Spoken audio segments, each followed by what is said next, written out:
जय हिंद। पिछले वीडियो में हमने जज, मजिस्ट्रेट और जस्टिस का अंतर को अच्छे से समझा था। इस वीडियो में हम यह समझेंगे कि लॉयर अर्थात वकील क्या है, एडवोकेट क्या है, बैरिस्टर क्या है, अटॉर्नी जनरल क्या है, advocate general, solicitor general, public prosecutor, government pleader, इन सभी टर्म को हम आसान भाषा में समझने का पूरा प्रयास करेंगे। सबसे पहले हम यह देखते हैं कि लॉयर क्या होता है। लॉयर या वकील भारत में वह कोई भी व्यक्ति जो लॉ से ग्रेजुएशन किया हो, चाहे वह 3 साल का ग्रेजुएशन हो, चाहे वह 5 साल का ग्रेजुएशन हो, अगर उसने लॉ से ग्रेजुएशन किया है भारत में तो उसे हम लॉयर या वकील कहते हैं।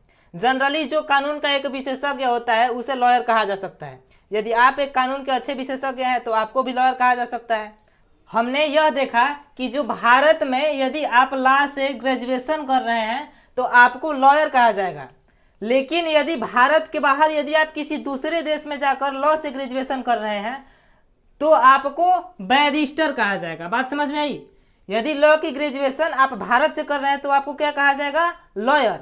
और यदि आप भारत से बाहर किसी दूसरे देश में, इंग्लैंड से या अफ्रीका से लॉ में ग्रेजुएशन कर रहे हैं तो आपको क्या कहा जाएगा? बैरिस्टर। जैसे कि महात्मा गांधी इंग्लैंड से लॉ का ग्रेजुएशन पूरा किए थे, इसलिए उनको आज हम लोग क्या कहते हैं कि महात्मा गांधी एक बैरिस्टर थे।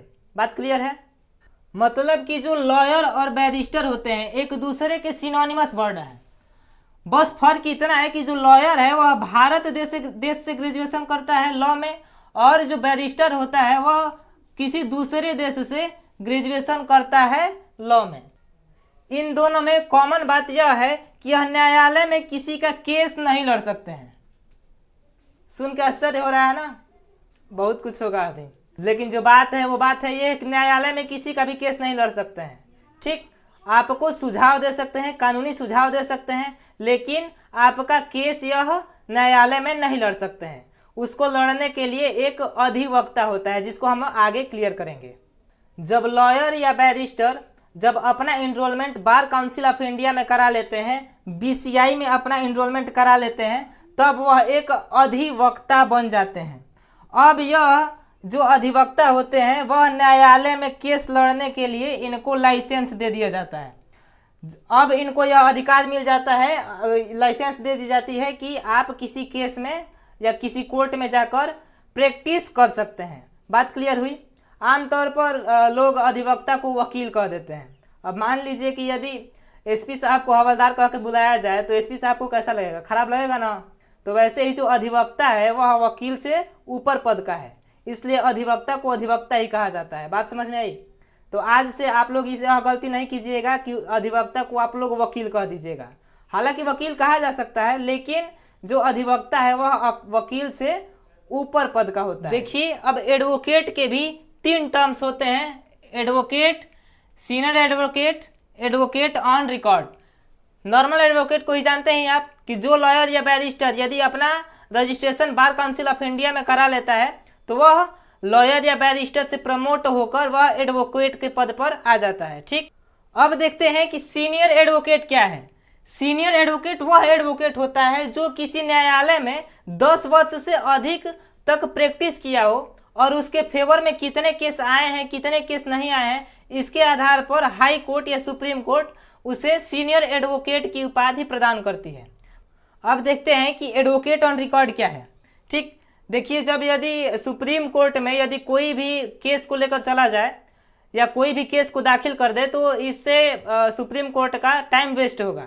ठीक, तो इसलिए सुप्रीम कोर्ट अपने तरफ से जो सीनियर एडवोकेट्स होते हैं उनके लिए AOR की परीक्षा कराती है।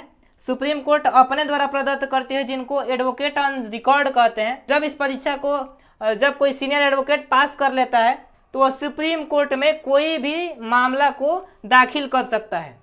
सुप्रीम कोर्ट में यदि मामला को दाखिल करने की जब बात आएगी तो वह और कोई एडवोकेट नहीं कर सकता है, बस advocate on record he supreme court में मामला को दाखिल कर सकता है। ठीक, एडवोकेट से रिलेटेड कुछ और टर्म्स को भी देख लेते हैं, जिसमें पहला है एडवोकेट जनरल। इसको राज्य का प्रथम न्यायिक अधिकारी कहा जाता है। इसकी नियुक्ति राज्यपाल द्वारा होती है। राज्य सरकार के तरफ से केस को लड़ता है। यदि कोई भी मामला में राज्य सरकार यदि फंस जाती है तो उसका कानूनी सलाहकार कौन होता है? महाधिवक्ता या एडवोकेट जनरल। और राज्य सरकार किसी केस में फंस गई तो उनको छुड़वाने का प्रयास कौन करता है? महाधिवक्ता या एडवोकेट जनरल। दूसरा इसमें है अटॉर्नी जनरल। अटॉर्नी जनरल क्या होता है? इसको महान्यायवादी कहते हैं। ठीक, यह देश का प्रथम न्यायिक अधिकारी होता है। इसकी नियुक्ति राष्ट्रपति द्वारा होती है। यह केंद्र सरकार की तरफ से केस को लड़ता है। जैसे कि जब राज्य सरकार के कानूनी सलाहकार की जरूरत होती है तो उसके लिए कौन होता है? महाधिवक्ता। वैसे ही केंद्र सरकार के लिए कानूनी सलाहकार की जब जरूरत होती है तो उसे हम महान्यायवादी या अटॉर्नी जनरल कहते हैं। ठीक, जब केंद्र सरकार किसी मामले में फंस जाती है तो उसे छुड़वाने का प्रयास कौन करते हैं? अटॉर्नी जनरल या महान्यायवादी करते हैं। बात समझ में आई? अटॉर्नी जनरल के बाद से देखते हैं कि सॉलिसिटर जनरल क्या होता है। अटॉर्नी जनरल को देश का प्रथम न्यायिक अधिकारी कहते हैं और सॉलिसिटर जनरल को देश का द्वितीय न्यायिक अधिकारी कहते हैं। यह अटॉर्नी जनरल से एक पद नीचे होता है। ठीक, जब अटॉर्नी जनरल की जब जरूरत होती है तो उनकी सहायता कौन करता है? Solicitor general. ठीक है, यह अटॉर्नी जनरल के अधीन होता है। जनरली दो कॉमन यूज होने वाले वर्ड को देख लेते हैं। एक होता है पब्लिक प्रोसिक्यूटर, एक होता है गवर्नमेंट प्लीडर। पब्लिक प्रोसिक्यूटर क्या होता है कि जो क्रिमिनल केसेस में पीड़ित के पक्ष से केस को लड़ता है। ठीक, जैसे कि निर्भया हत्याकांड में जो पीड़ित के पक्ष से जो केस लड़ा था उस अधिवक्ता को हम क्या कहेंगे? Public prosecutor. बात समझ में आई? और यह गवर्नमेंट प्लीडर क्या है? जो सिविल केसेस में पीड़ित के पक्ष से केस को लड़ता है। यदि आपको यह नहीं पता है कि क्रिमिनल केसेस क्या है और सिविल केसेस क्या है तो हमारे चैनल पर वीडियो है, वो आप जाकर विजिट करके देख सकते हैं। के लिए इतना काफ़ी है। जय हिंद।